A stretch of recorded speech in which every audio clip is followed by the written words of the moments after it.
Nahmaduhu wa nasta'inuhu wa nastaghfiruh wa na'udzu billahi min syururi anfusina wa min sayyi'ati a'malina may yahdihillahu fala mudilla lahu wa ma yudlil fala hadiya lahu wa asyhadu an la ilaha illallah wahdahu la syarika lahu wa asyhadu anna Muhammadan abduhu wa rasuluh. Ya ayyuhalladzina amanu taqullaha haqqa tuqatih wa la tamutunna illa wa antum muslimun. Inna asdaqal hadithi kitabullah wa ahsanal hadi Muhammadin sallallahu alaihi wasallam wa syarrul umuri muhdatsatuha wa kullu muhdatsatin bid'ah wa kullu bid'atin dhalalah wa kullu dhalalatin finnar. Amma ba'd. Jamaah Jumat rahimakumullah yang dimuliakan Allah Subhanahu wa taala. Marilah sidang dirinya kita selalu memanjatkan puja dan puji syukur kita kehadirat Allah Subhanahu wa taala yang sampai detik ini kita masih dalam keadaan beriman kepada Allah Subhanahu wa taala dan masih diberi kesehatan, sehingga kita dengan ringan mau datang ke masjid yang mulia ini dalam rangka menjalankan salah satu kewajiban kita kepada Allah Subhanahu wa taala, yaitu sholat Jumat secara berjamaah. Sebagai khotib, tidak lupa kami mengingatkan, marilah kita senantiasa meningkatkan iman dan takwa kita kepada Allah Subhanahu wa taala dalam keadaan apapun, dalam keadaan susah, dalam keadaan gembira, dalam keadaan kelebihan atau dalam keadaan serba kekurangan, dalam situasi apapun. Sehingga dengan iman dan takwa kita kepada Allah semakin meningkat, maka itu sebagai modal ketika kita akan menghadap Allah Subhanahu wa taala. Salawat dan salam tidak lupa kita haturibahkan kepada junjungan Nabi besar yang menjadi panutan kita, yaitu Muhammad sallallahu alaihi wasallam. Jamaah Jumat rahimakumullah, pada saat ini umat Islam di seluruh dunia dalam keadaan yang prihatin, dalam keadaan yang serba prihatin memprihatinkan, karena salah satu saudara kita, salah satu negara saudara kita yaitu Palestina dalam keadaan seperti kita ketahui dalam berita sampai saat ini, bahwa akibat invasi Israel atau penjajahan Israel sampai detik ini sudah ada yang meninggal di atas kisaran 7.000. Jadi sebelum sudah lebih dari 7.000 yang meninggal akibat bombardir daripada tentara Israel ini. Jamaah Jumat rahimakumullah, siapakah sebenarnya Israel dan siapakah sebenarnya Palestina? Jamaah Jumat rahimakumullah, Israel dalam lintasan sejarah adalah sebuah komunitas atau Yahudi yang bernama Israel ini. Keturunan Israel ini adalah sebuah komunitas bangsa yang sebetulnya sudah tidak mempunyai tanah air. Jadi tanah airnya itu sudah tidak punya. Kemudian kenapa sampai berdirinya negara Israel? Ini adalah semata-mata berkat bantuan Inggris dan sekutu-sekutunya. Jadi bisa berdiri negara Israel ini karena sumbangan Inggris, khususnya Perancis, Amerika dan sekutu-sekutunya, yang dilegalkan oleh PBB pada saat itu yang baru berumur 3 tahun. Kemudian atas desakan Inggris, bangsa Israel sendiri sebetulnya bangsa yang sudah dibubarkan oleh Kaisar Romawi pada saat itu karena memberontak, sehingga orang-orang Yahudi itu terjadilah atau migrasi atau mengembara kemana-mana ke seluruh dunia. Bahkan ada orang Israel, khususnya pada saat itu adalah di Jerman, juga ada di Amerika, Inggris, dan Perancis, dan lain negara. Kemudian orang-orang Yahudi ternyata adalah orang yang sukses dalam bisnis dan sebagainya. Dengan ikatan suatu perjanjian antara sekutu pada saat itu, Inggris, Amerika, Perancis, dan sekutu-sekutu yang lain, maka berhasillah mendirikan negara Israel. Perjanjiannya adalah orang Yahudi diminta untuk memenangkan perang dunia yang kedua pada saat itu, sehingga banyak tentara-tentara Yahudi yang juga membantu sekutu yang dipimpin oleh Amerika, Inggris, dan Perancis. Jadi kemudian bantuan yang lain orang-orang Yahudi khususnya dalam pengembaraan itu adalah juga berupa materi, uang, dan lain sebagainya, termasuk pemikiran-pemikiran bagaimana taktik untuk bisa memenangkan perang. Sedangkan Palestina itu adalah jelas resmi milik orang-orang Palestina atau orang-orang Arab yang sekarang menempati Palestina. Kenapa? Pada saat itu Palestina yang ada Baitul Maqdis atau sebuah komplek yang isinya sangat bersejarah bagi tiga agama, yaitu agama Nasrani, kemudian Islam, kemudian Yahudi, adalah jelas betul-betul milik orang-orang Arab Palestina sekarang.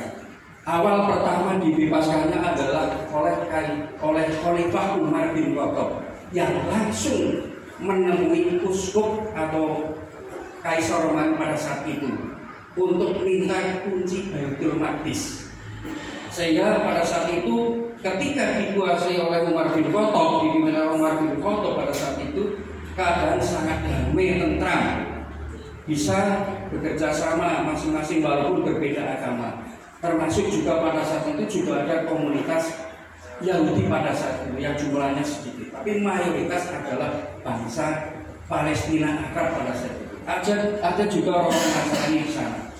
Kemudian berkali-kali ditempati oleh bangsa-bangsa yang lain sampai pada saatnya Salahuddin Al-Ayyubi berhasil menaklukkan kembali bangsa-bangsa yang menempati pada saat itu dan kembali kepada orang-orang Palestina, sehingga tidak ada alasan bangsa Israel, bangsa Yahudi atau negara Israel itu untuk mendirikan negaranya di kawasan Palestina. Ini sangat perlu untuk kita ketahui ya. Makanya kita harus selalu belajar sejarah sehingga kita tahu bagaimana sebetulnya kedudukan Palestina, kedudukan Yahudi. Mungkin legal di dunia, di organisasi PBB.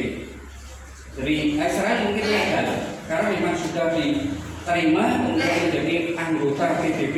Tetapi dari segi moral kemudian dari segi agama jelas bahwa pendirian negara Israel ini jelas tidak boleh atau tidak halal menurut agama Islam. Sehingga tidak ada alasannya sama sekali bangsa Indonesia khususnya yang beragama Islam untuk tidak membantu Palestina dalam bentuk apapun yang kita punyai. Karena apa? Jelas bahwa posisi bangsa Palestina ini adalah bangsa yang terjajah.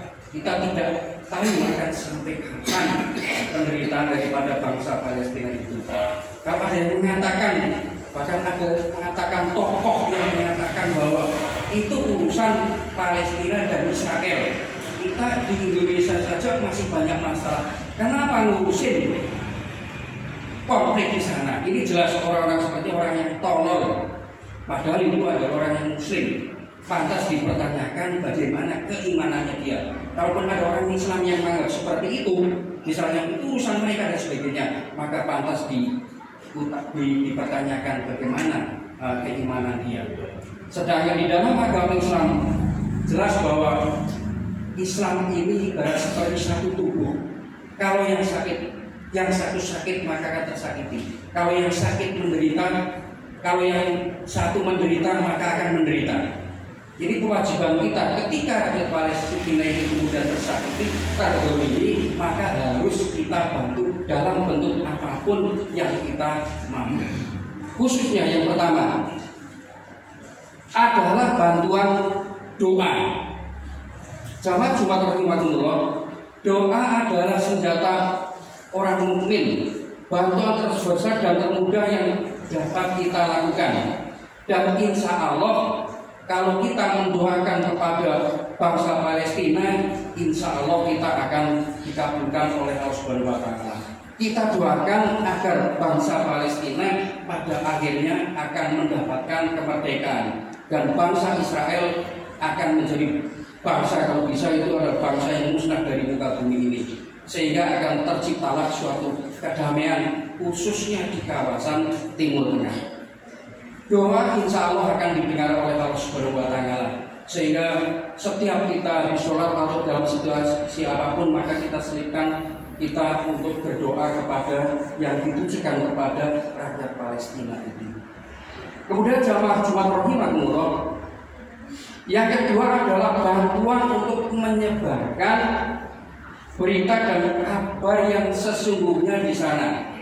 Ini khususnya adalah diberikan atau yang bisa seperti ini khususnya adalah orang-orang yang tahu tentang keadaan Palestina dan keadaan Israel. Lebih khusus lagi barangkali adalah para wartawan, tenaga medis, dan orang-orang yang memang dia itu bekerja di sana. Tetapi kita pun sebetulnya bisa menjelaskan kepada saudara-saudara kita tentang bagaimana kedudukan Israel di Palestina, sehingga orang-orang yang tadinya tidak simpati kepada orang Palestina menjadi akan lebih simpati. Jamaah Jumat rahimakumullah. Kemudian yang ketiga, bantuan untuk mengajarkan kepada anak keturunan kita, generasi muda kita dan keluarga kita, kecintaan kepada Masjidil Aqsa, tanah suci ketiga dan bumi Palestina ini. Seperti kita tahu bahwa Masjidil Aqsa adalah tempat di mana Rasulullah Nabi Muhammad itu dimi'rajkan sampai ke langit ketujuh dan mendapatkan oleh itu kita kewajiban untuk sholat 5 waktu. Ini jelas ada di dalam Al-Quran yang berbunyi, A'udzubillahi minasyaitonirrajim.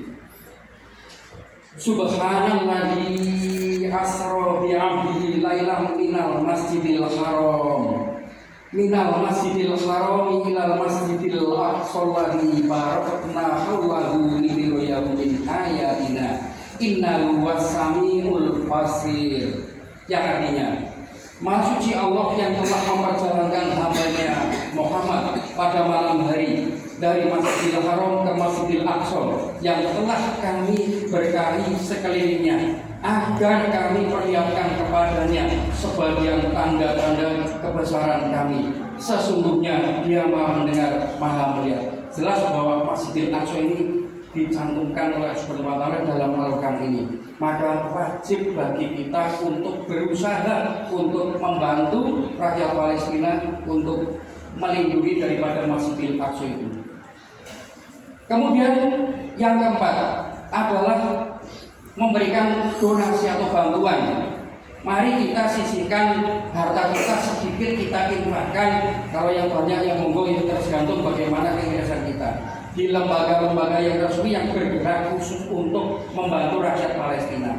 Insya Allah di masjid ini juga ada gerakan untuk mengumpulkan dana untuk disalurkan ke rakyat Palestina. Sebesar apapun insya Allah kalau sampai ke Palestina, maka kita akan mendapatkan pahala di sisi Allah Subhanahu wa Ta'ala.